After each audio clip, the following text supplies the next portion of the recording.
Thank you for the opportunity to testify before you today. We look forward to your questions. All right, Senator Rounds, what do you got to say for yourself? No, you're not up on the panel.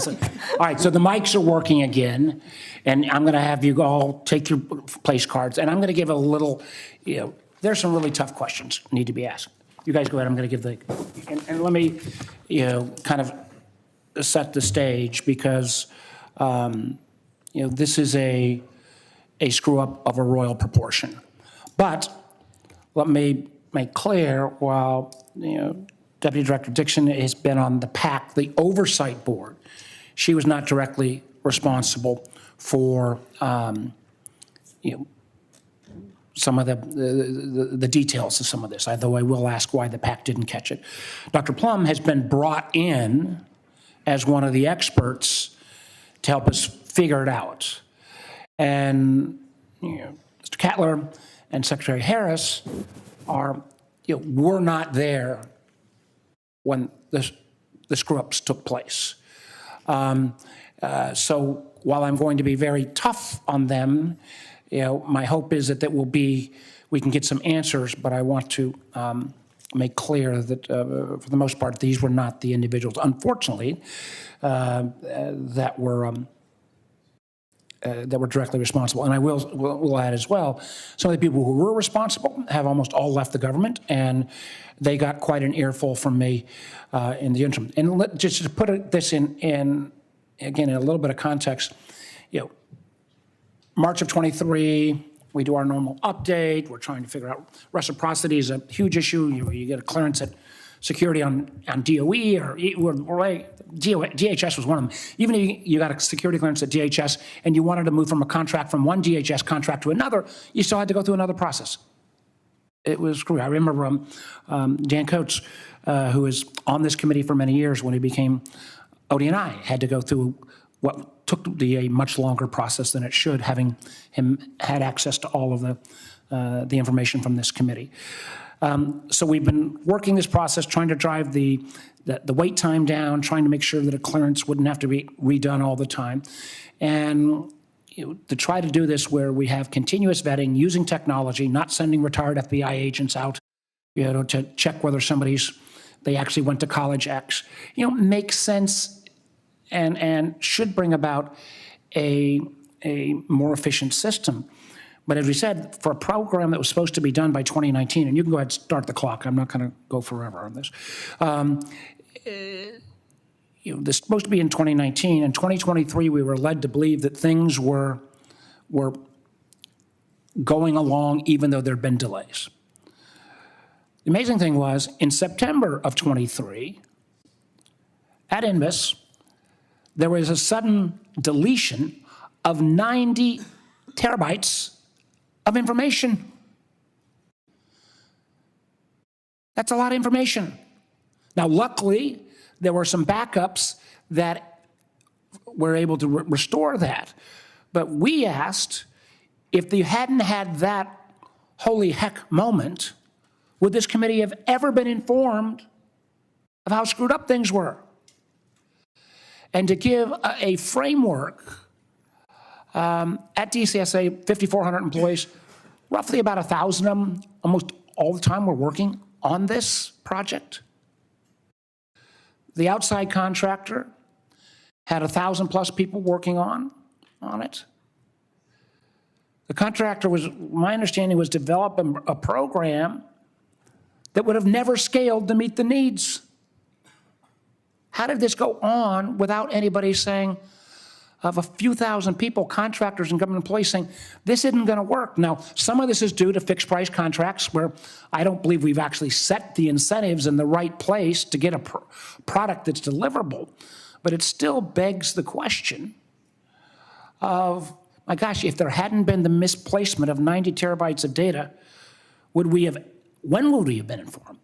Starting in about November, December, we had a series of meetings I did and others with former Secretary Moultrie on these issues, and it went from one story to another, getting worse and worse and worse. So we've not only wasted, and we don't know, for a project that was supposed to cost in total, an initial estimate, $700 million, and we're at $1.7 billion now, and we don't even know how much to finish. You know, for you guys who thought ACA rollout was bad, this may get close in terms of cost overruns. We need to know what the expectation would be. I'm going to start with Secretary Harrison and David, you to give us an update, and I appreciate the 90-day sprint. And then I am going to ask Stacy, like, or Dr. Dixon, why didn't the PAC catch this? And how do we have confidence? I mean, we can bring you guys in on a regular basis, but how are we going to have confidence this doesn't happen again? Because at the end of the day, as Senator Rubio said, we got to guard our nation's secrets, and if we can't get people cleared, and people won't come to work for the IC, and we can't get them to move from our contractor community, if we can't get folks to move from one contract to another, we're not going to be as efficient as we should be. So, Ms. Harrison and Mr. Cattler, if you could talk, and then Ms. Dixon, if you could answer. Thank you for the question. So first and foremost, we are focused on doing this once. So this sprint effort has been focused on diagnosing what has gone on with the program and focused on moving out on an implementation plan that leads to success. That includes, as I mentioned, new oversight authority, both for the sponsorship of the program and for the acquisition. So that will both happen at the undersecretary level in the Pentagon. This is a cross-functional effort. DCSA needs the full team at its back. So we are also working on clarity on requirements and a new requirements management process. That will be in conjunction with our partners in the PAC to ensure that we understand what the system needs to deliver, how our customers are using it, and what needs to be integrated into the roadmap for future development. We are also working on, as you referenced, this roadmap for delivery. So we have some predictability, so we can measure how we are doing against those goals, and that we can better mark where we have delays or other technical problems that are interrupting the development cycle. And finally, we are working to develop a reliable funding profile aligned to that new roadmap. As David alluded to in his statement, we are conscious that we need to, as the department, take the costs of this delay and fund those internally. We are working through that in our current program budget review, but we are confident that we can continue to deliver this program if we align to these goals. Well, I would like brief answers because I'm chasing away my colleagues because we're going, but I'm going to be here as long as it takes. So I've got lots of rounds of additional questions, but, and I appreciate Mr. Cattler, you coming in and taking this on because it's a mess, and appreciate that.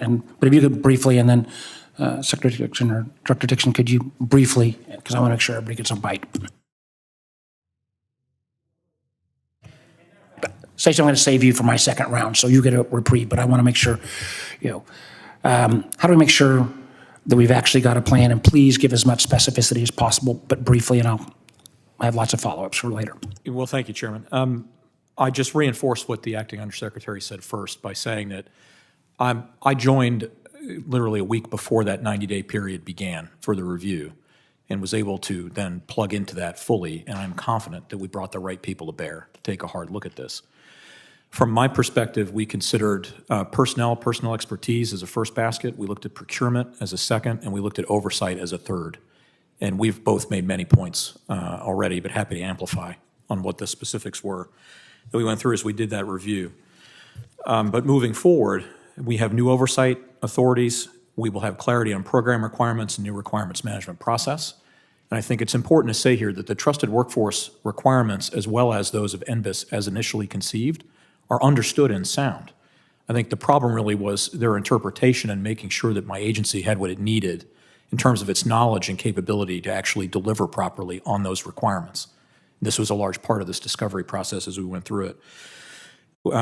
We will also have an updated and good vetting capability roadmap for delivery and a reliable funding profile aligned to that new roadmap. And after its approval, we will also get that outside independent cost estimate to be even more confident and in compliance with policy and statute. We show you the right documents. So at the end of this 90 days, we will have delivered an updated set of acquisition documents, this revamped requirements governance procedures, agile training and documentation, As Dr. Plum has also said, we've brought in some new people. We know where our gaps are and the skill sets that we need to hire on the government side. We're working with the contractor as well on actions that need to be taken there. And we are also evaluating the requirements baseline. So I have a lot to say on this point, but again, in the interest of time, I'll stop. Yeah, why don't- and I'll come back around. Senator Rubio. So this could be